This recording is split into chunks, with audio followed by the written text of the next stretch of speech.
Indwara ya Trikomonas iza ku mwanya wa mbere mu ndwara zandurira mu mibonano mpuzabitsina zidaterwa n'amavirusi. Ubusanzwe Trikomonas ni imwe mu ndwara zandurira mu mibonano mpuzabitsina iterwa n'agakoko kitwa Trikomonas vaginalis.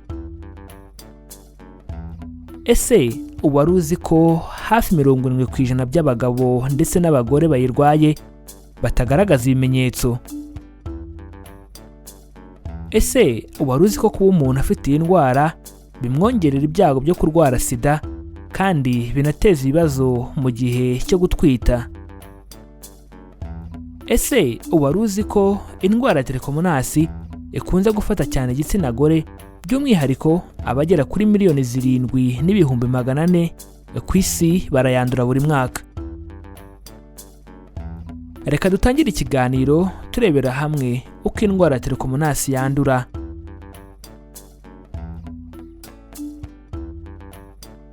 Trikomonas ni indwara yandurira mu mibonano mpuzabitsina iterwa n'agakoko gatoya kataboneshwa amaso.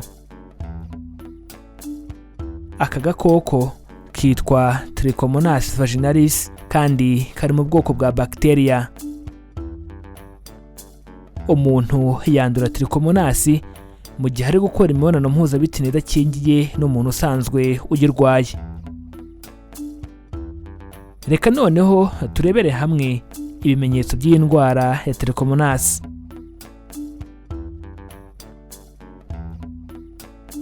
Umuntu urwaye Trikomonas ntago haramenyekana iminsi ifatizo atangira kugaragaza ibimenyetso, ariko ubushakashatsi bumwe na bumwe buhuriza hagati y'iminsi 4 n'iminsi 28. Akenshi abagabo ntibakunze kugaragaza ibimenyetso bya Trikomonas, ariko akenshi bamenya ko bayirwaye iyo abagore babo bayirwaye bari kuyivuza. Reka turebere hamwe bimwe mu bimenyetso bya Trikomonas ku bagabo.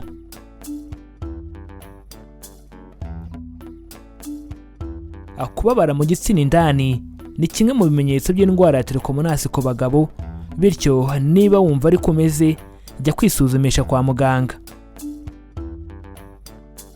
Kuzana amazi mu gitsina ni kimwe mu bimenyetso by'indwara ya Trikomonas ku bagabo, bityo niba wumva ari kumeze jya kwisuzumisha kwa muganga. Kubabara urangije kunyara ni kimwe mu bimenyetso by'indwara ya Trikomonas ku bagabo, bityo niba wumva ari kumeze jya kwisuzumisha kwa muganga. Kubabara umaze gusohora ni kimwe mu bimenyetso by'indwara ya Trikomonas ku bagabo, bityo niba wumva ari kumeze jya kwisuzumisha kwa muganga.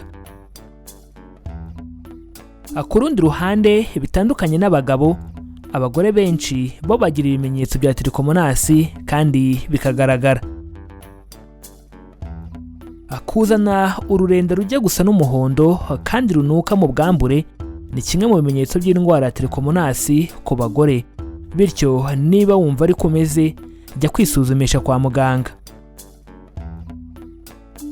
Kuzana ururenda rujya gusa n'icyatsi kandi runuka mu bwambure ni kimwe mu bimenyetso by'indwara ya Trikomonas ku bagore, bityo niba wumva ari kumeze jya kwisuzumisha kwa muganga. Kubabara uri kwihagarika ni kimwe mu bimenyetso by'indwara ya Trikomonas ku bagore, bityo niba wumva ari kumeze jya kwisuzumisha kwa muganga. Kwishimagura mu bwambure ni kimwe mu bimenyetso by'indwara ya Trikomonas ku bagore, bityo niba wumva ari kumeze jya kwisuzumisha kwa muganga.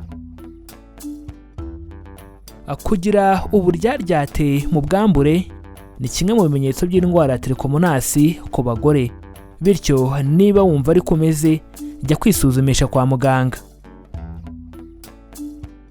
Kutabasha gukora imibonano mpuzabitsina ni kimwe mu bimenyetso by'indwara ya Trikomonas ku bagore, bityo niba wumva ari kumeze jya kwisuzumisha kwa muganga.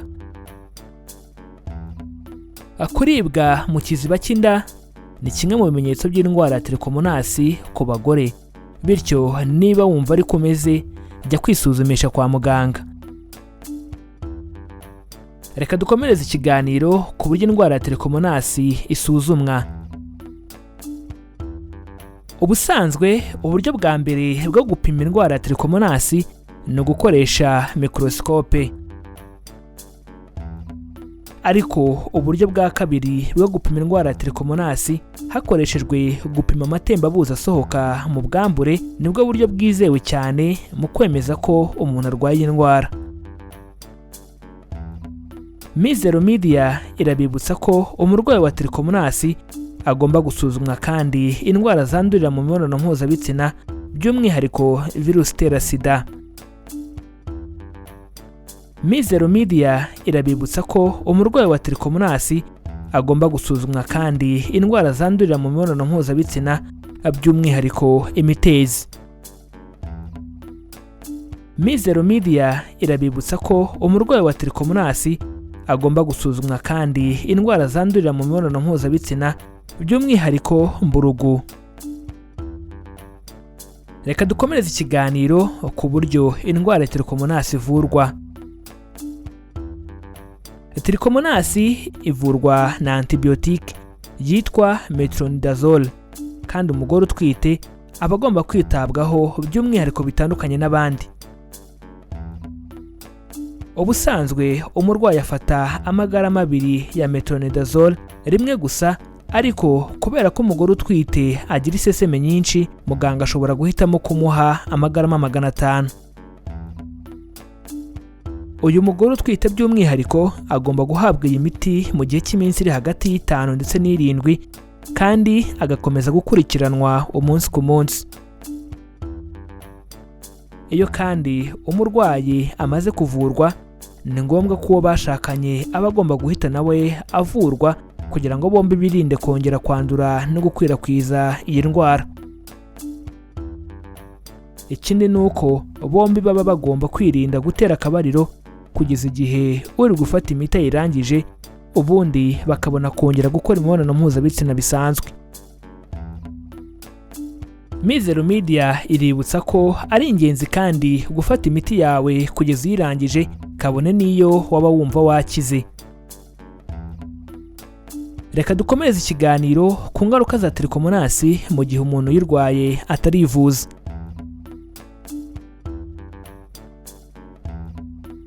Iyi ndwara ya Trikomonas ni mbi cyane ku mugore utwite kuko ishobora gutuma umwambaro umwana barimo mu nda ya nyina upfumuka, mu gihe tuzi ko upfumuka iyo amezi yo kubyara ageze. Ikindi kandi ni uko abantu bafite Trikomonas baba bafite ibyago byinshi byo kwandura agakoko gatera sida, nk'uko twakomeje kubigarukaho muri iki kiganiro. Reka dukomereze ikiganiro ku buryo bwo kwirinda indwara ya Trikomonas.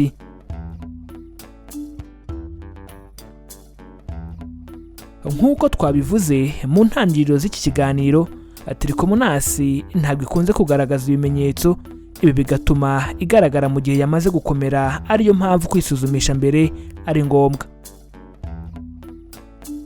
Mizero Media irabibutsa ko kwirinda biruta kwivuza, bityo biba byiza iyo umuntu yirinze inzira zose zatuma arwara iyi ndwara ya Trikomonas. Kwifata kuba ataremererwa gukora imibonano mpuzabitsina ni bimwe mu buryo bwiza bwo kwirinda indwara ya Trikomonas. Kwirinda gukora imibonano mpuzabitsina idakingiye ni bumwe mu buryo bwiza bwo kwirinda indwara ya Trikomonas. Kwisuzumisha hakiri kare ni bumwe mu buryo bwiza bwo kwirinda indwara ya Trikomonas. Kwivuza ku muntu ukeka ko yayanduye ni bumwe mu buryo bwiza bwo kwirinda indwara ya Trikomonas. Reka tubibutse ko ushobora kongera gukurikira iki kiganiro kugira ngo usobanukirwe neza kandi ugirirwe akamaro n'ibi tumaze kubaganirizaho. Reka tubibutse ko dukora ibi biganiro tugamije guhugurana no gusangizanya ubumenyi ku ndwara abantu turwara, imiti ivura ubwoko bwose bw'indwara ndetse n'ibiribwa bikungahaye ku ntungamubiri zifitiye akamaro umubiri wacu. Reka dusoze mbibutsa ko baca umugani mu Kinyarwanda bagira bati abatabizi bicwa no kutabimenya. Natwe tukagira tuti abatarabimenya bicwa nuko batarakora subscribe kuri iyi channel Mizero Media ngo bamenye ko amagara ari ubukungu kandi ko kwirinda biruta kwivuza. Niba utarabikora nyabuneka kanda subscribe kandi ukande kuri iyo nzogera byegeranye kuko nibwo buryo bwonyine rukumbi buzagufasha kubona ibindi biganiro tubategurira. Ikindi kandi wadusanga no kumbuga nkoranyambaga zacu zose, Facebook, Instagram ndetse na Twitter, ujya hashakirwa ugashakisha Mizero Media ubundi ukadukurikira. Kudusangiza ibitekerezo byanyu ningenzi cyane. Bityo ubaye haricyo wifuza kutubaza, haricyo wifuza kudusobanuza cyangwa haricyo wifuza kutwunganira kuri iyi ngingo ndetse nizindi twagajejeho, nyabuneka twandikira muri comments hano kuri iyi channel. Mu gihe wakunze ikiganiro twabagejejeho, kanda like ubundi ntiwihererane ubu butumwa, ukore share ubisangize inshuti n'abavandimwe bawe kugira ngo nabo basobanukirwe uburyo bwo kubungabunga amagara yabo. Iki ni ikiganiro amagara n'ubukungu. Ikiganiro mutegurirwa na Mizero Media, ni ikiganiro mukurikira buri wa kabiri, ku wa kane ndetse no ku wa gatandatu. Amahoro y'Imana bane namwe kandi tubifurije kwirinda mbere yo kwivuza.